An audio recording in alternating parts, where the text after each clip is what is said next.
Breaking news చూస్తున్నారు. Kaleshwaram SI Bhavani Sen ను remand కు తరలించారు. 14 రోజుల రిమాండ్ విధించింది కోర్టు. ఎస్ఐపై అట్రాసిటీ లైంగిక వేధింపుల కేసు నమోదైంది. భవానీ సేన్ పై తీవ్రమైన లైంగిక ఆరోపణలు ఉన్నాయి. మహిళా కానిస్టేబుల్ పై లైంగిక దాడి చేశారు ఎస్ఐ. ఈ విషయాన్ని సీరియస్ గా తీసుకుంది ప్రభుత్వం. ముఖ్యమంత్రి సీరియస్ గా స్పందించారు.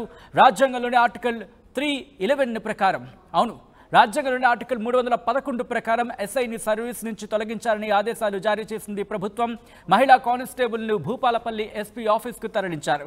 భవానీ సేన్ పై వెలుగులోకి వచ్చాయి సంచలన విషయాలు. ఇన్ఫాక్ట్ స్టేషన్లో 3 మహిళా కానిస్టేబుల్స్ ఉన్నట్టుగా తెలుస్తోంది. ఈ నేపథ్యంలో మహిళా కానిస్టేబుల్ మీద మహిళా కానిస్టేబుల్ విషయంలో ఆరోపణలు వచ్చాయి మీద. ఈ నేపథ్యంలో 14 రోజుల రిమాండ్ విధించింది కోర్టు. ఎస్ఐపై అట్రాసిటీ లైంగిక వేధింపుల కేసు నమోదైంది. భవానీ సేన్ పై తీవ్రమైన లైంగిక ఆరోపణలున్నాయి. మరిన్ని అప్డేట్స్ చేసుకుందాం. మా ప్రతినిధి వెంకటరత్నం మరిన్ని అప్డేట్స్ అందిస్తారు. Venkataratnam, over to you. Bhupalpally జిల్లా కాళేశ్వరం పోలీస్ స్టేషన్ పరిధిలో లైంగిక ఆరోపణలు ఎదుర్కొంటున్నటువంటి ఎస్ఐ భవానీ సేన్ పనిచేస్తున్నటువంటి పోలీస్ స్టేషన్ దగ్గర ప్రస్తుతం ఉన్నాము. ఒకసారి ఏం జరిగింది, దానికి సంబంధించినటువంటి ఇప్పుడే అనేక ఆరోపణలు వస్తున్నటువంటి నేపథ్యంలో కూడా మనం పోలీస్ స్టేషన్లోకి వెళ్దాం. అసలు కొంతమంది సిబ్బంది కూడా ఇందులో పనిచేస్తున్నారు. హెడ్ కానిస్టేబుల్ పై లైంగిక ఆరోపణలు ఎదుర్కొన్నటువంటి పరిస్థితి. అయితే దీనికి సంబంధించి కాళేశ్వరం పోలీస్ స్టేషన్లోకి ఇప్పుడు మనం వెళ్తున్నాము. అసలు ఏం జరిగింది అన్న దాని మీద కూడా ఇప్పటికీ పోలీసులు కూడా ఒక స్పష్టత మాత్రం ఇవ్వలేదు. ఎందుకంటే ఇది ఆల్రెడీ వీళ్ళను ఇక్కడి నుండి ఎస్పీ ఆఫీస్కు తరలించారు. భూపాలపల్లి ఎస్పీ ఆఫీస్కి తరలించిన తర్వాత అక్కడ వాళ్ళ ఎంక్వైరీ వేశారు.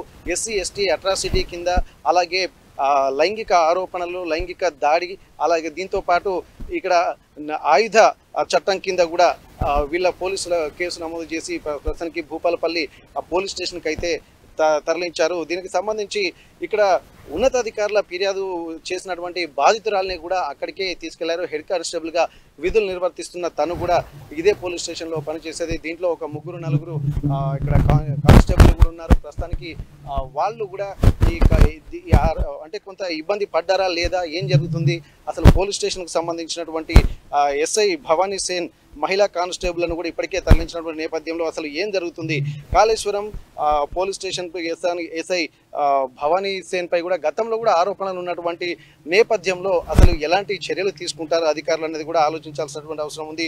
ఇదివరకు కూడా ఆసిఫాబాద్ జిల్లా రెప్పెన పోలీస్ స్టేషన్ పరిధిలో కూడా పనిచేస్తున్నప్పుడు గతంలో మహిళా కానిస్టేబుల్లపై కూడా ఇట్లాంటి లైంగిక వేధింపులు వచ్చాయన్నటువంటి ఆరోపణలు అయితే ఎదుర్కొంటున్నారు. దానికి సంబంధించి అక్కడి నుండి అలాగే ఇబ్బందులకు గురి చేస్తున్నటువంటి దాంతో ఇక్కడికి భూపాలపల్లి జిల్లాకు తరలించారు. అంతకుముందు మంచిర్యాలలో కూడా ఇలాంటి ఆరోపణలు ఎదుర్కొన్నట్టుగా తెలుస్తుంది. అయితే దీనికి సంబంధించి ఇప్పటికీ 2 సార్లు అధికారులు కూడా మందలించినప్పటికీ కూడా ఎలాంటి మార్పు రాలేదని చెప్పి కూడా తెలుస్తుంది.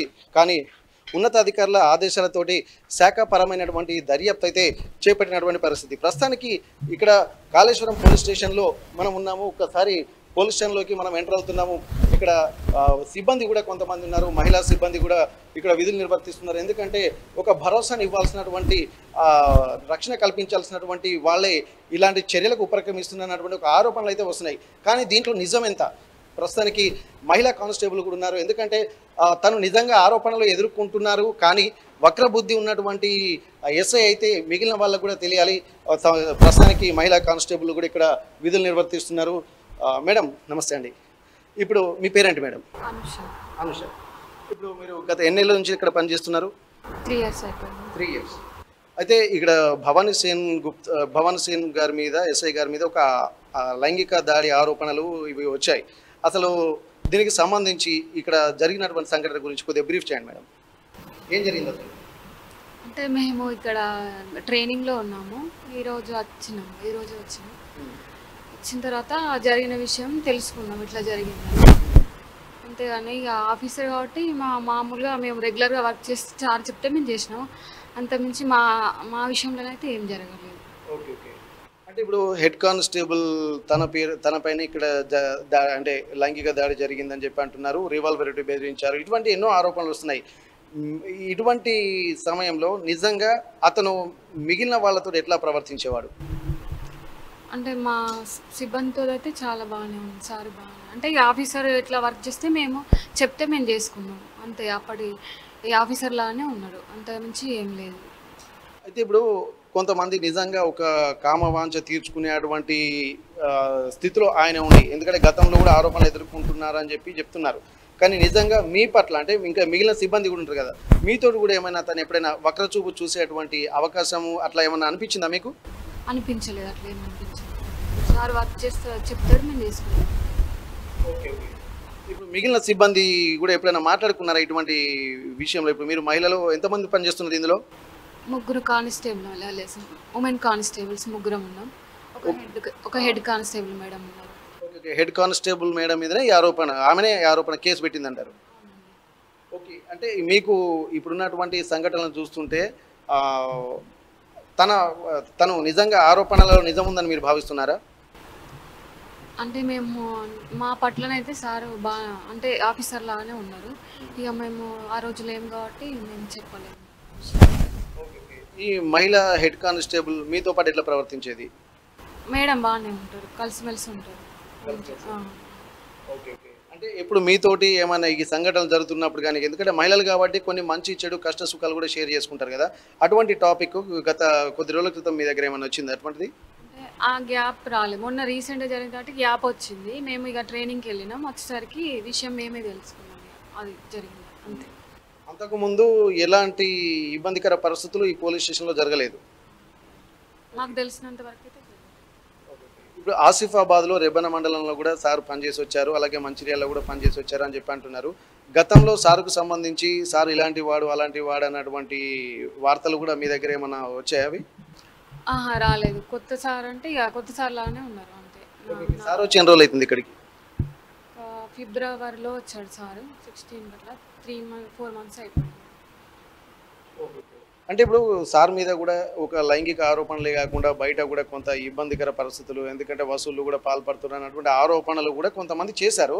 అట్లా అంటే ఎందుకంటే డిపార్ట్మెంట్ కాబట్టి మనం ప్రతిదాన్ని మనం అంత క్షుణ్ణంగా చూడాల్సిన కొంతమంది అనుమానాలు ఉంటున్నాయి. నిజంగా అటువంటి పరిస్థితులు ఏమైనా ఉన్నాయంటారా? ఈ విషయం అంటే నాకు తెలియదు. అంటే మామూలుగా వర్క్ లెవెల్ అయితే మనం చెప్తాడు, మేము చేస్తాం అంతే. దాని నుంచి ఏం తెలియదు. థ్యాంక్ యూ అమ్మా. Thank you madam. అయితే ఇక్కడ మనం చూస్తున్నారు, ఇక్కడ విమెన్స్ హెల్ప్ డెస్క్ అంటే మహిళా సహాయక కేంద్రం ఇక్కడ ఉంటుంది. ఎవరైనా బయట బాధితులు ఇక్కడికి వచ్చినప్పటికీ కూడా ఒక రిసెప్షన్లో వాళ్ళ సమస్యలు చెప్పుకుంటారు. అయితే ప్రస్తుతానికి ఇక్కడ ఉన్నటువంటి సిబ్బంది కూడా కొంతమంది ట్రైనింగ్లోకి వెళ్ళడం, పూర్తి వివరాలు కూడా తమకు తెలియదని చెప్పి అంటున్నారు. కానీ ఇక్కడ గతంలో తనతో పనిచేస్తున్నటువంటి సిబ్బంది ఎలా ప్రవర్తించారో వాళ్ళకు కూడా కొద్దిగా ఒక ఆలోచన ఉంటుంది. ఎందుకంటే నిజాలు ఖచ్చితంగా తెలియాలి. ఇవి ఆరోపణలా లేకపోతే నిజంగా జరిగిందా, ఒక కేసు పెట్టినప్పుడు దాని మీద కూడా విచారణ జరపాల్సినటువంటి అది కూడా అది ఉన్నతాధికారులకు ఉంటుంది. ఒకసారి సిబ్బంది కూడా, ఎందుకంటే ఏం జరుగుతుందో కూడా వాళ్ళకు కొంత ఐడియా ఉంటుంది. మంచి చెడు అన్నటువంటి ఒక విచక్షణ అనేది ప్రతి ఒక్కరికి ఉంటుంది. అసలు నిజంగా అటువంటి లక్షణాలు ఆయనలో ఉన్నాయా, లేకపోతే నిజంగా బలవంతంగా ఇటువంటి సంఘటనలు పాల్పడ్డారన్న విషయంలో కూడా మనం ఇక్కడ మిగిలిన సిబ్బంది ఉన్నారు. నమస్తే సార్, చెప్పండి సార్. ఇప్పటి వరకు ఇక్కడ భవానీ సేన్ సార్ పైన కొన్ని ఆరోపణలు వచ్చాయి. ఇప్పుడు అరెస్ట్ చేసి తీసుకెళ్లారు, ఎస్పీ ఆఫీసు తరలించారు. అసలు సార్ మీతోటి ఎట్లా ఉండేవారు? అసలు ఫస్ట్ మీ పేరేంటి సార్? నా పేరు రాజేశ్వరం అండి, ఏఎస్ఐ. నేను సార్ నేను 5 సంవత్సరాలు పనిచేస్తున్నాను ఇక్కడ. ఇంతవరకు కానీ మాతోటి కానీ ఏం తెలియదు, ఆయన గురించి కానీ ఏది కానీ మాకు ఏం తెలియదు. మాకు అందరినీ మంచిగానే చూసుకుంటుండే. ఇప్పుడు మామూలుగా ఏంటంటే క్యాజువల్గా కూడా సిబ్బందితో మాట్లాడేటప్పుడు కొంత దురుసు ప్రవర్తన కూడా ఉంది అని చెప్పి పేపర్లలో అక్కడ ఇక్కడ వచ్చింది. నిజంగా అటువంటి దురుసు ప్రవర్తన ఉన్నటువంటి వ్యక్తిగా మీకు అనిపించారా? లేదండి, లేదు, మాకు అట్లా అనిపించలేదు. ఎందుకంటే మాకు డ్యూటీలో భాగంగా అదొకటి ఇదోటి ఏదో ఒకటి అంటుంటారు, మేము డ్యూటీ చేసుకుంటూ పోతాం అంతే. కానీ వేరే విషయంలో మాకు ఇంతవరకు అయితే ఇబ్బంది అయితే ఏం లేదు మాకు. ఓకే. బయట పని చేసినప్పుడు కూడా కొన్ని లైంగిక ఆరోపణలు కూడా ఎదుర్కొన్నారు అదని చెప్పి అంటున్నారు. అది నిజం? దాంట్లో మీకు ఏమన్నా అట్లా అంటే చూస్తే మనకు అర్థమైపోతూ ఉంటుంది కదా? అర్థమవుతుంది, కానీ అసలు అయితే మా దగ్గర ఏం నడవలేదు. మరి ఆయన బయట ఎక్కడ చేసిండో ఏం చేయలేదు మనకు తెలియదు. ఈ ప్రస్తుతానికి 5-6 రోజులు నేను ట్రైనింగ్లో ఉన్నాను. ఇవాళ ఏసీగా సార్లు పిలిస్తేనే వచ్చాను అంతే తప్ప, కానీ ఇక్కడ ఏం జరిగింది కూడా తెలియదు. అసలు వీళ్ళంతా ఆఫీసర్లు ఉండేది, వచ్చేవరకు వీళ్ళందరూ ఉన్నారు. అంటే ఇప్పుడు మీతోటి ఉండేటప్పుడు మామూలుగా ఏంటంటే మీ సిబ్బందితోటి సారు హుందాగా ప్రవర్తించేవాడా? ఎందుకంటే కొద్దిగా మాటలు కూడా జారేవాడన్న వార్తలు కూడా వస్తున్నాయి. అటువంటి నిజమేనా అది? అది విజయం కాదు. ఇక మా డ్యూటీ విషయంలో మమ్మల్ని మందలిస్తుండే అంతేగాని జై జై ఎందుకు అటు పోతున్నాం అంతే మాత్రం, కానీ వేరే విషయంలో మమ్మల్ని ఏం ఇబ్బంది పెట్టలేదు. ఓకే, ఓవరాల్గా సార్ పైన ఆరోపణలు వచ్చాయి. ఆరోపణలను దృష్టిలో పెట్టుకొని ఉన్నతాధికారులు ఏఎస్పీ గారు కానీ డిఎస్పీ గారు కానీ వచ్చి వాళ్ళు స్వాధీనం చేసుకున్నారు. నిజంగా ఇప్పుడు ఈమె పెట్టినటువంటి కేసులలో బలం ఎంత నిజం ఎంత అన్నటువంటిది చూద్దాం. కానీ సార్ మీతోటి ఎట్లా ఉండేవారు, దీంట్లో నిజమైనటువంటి పరిస్థితులే ఉన్నాయని చెప్పి మనం అనుకోవచ్చా? బాగానే ఉండే మాతోటి, బాగానే ఉండే ఇక మాతోటి అయితే ఏం లేదు. So okay, thank you sir. అయితే ఇక్కడ మనం ఒక్కసారి కనుక ఇదే పోలీస్ స్టేషన్లో తను విధులు నిర్వర్తించేవారు. కానీ ఉన్నటువంటి విషయాల్ని కనుక ఒక్కసారి కనుక మనం పరిశీలించినట్టయితే తమతో పాటు తమ సిబ్బందితో పాటు సారు చాలా బాగానే ప్రవర్తించేవాడు అని చెప్పి అంటున్నారు. ఎప్పుడు కూడా మహిళలను కూడా మహిళా విధులు నిర్వర్తిస్తున్నటువంటి మహిళా కానిస్టేబుల్లను కూడా మనం అడిగి తెలుసుకోవడం జరిగింది.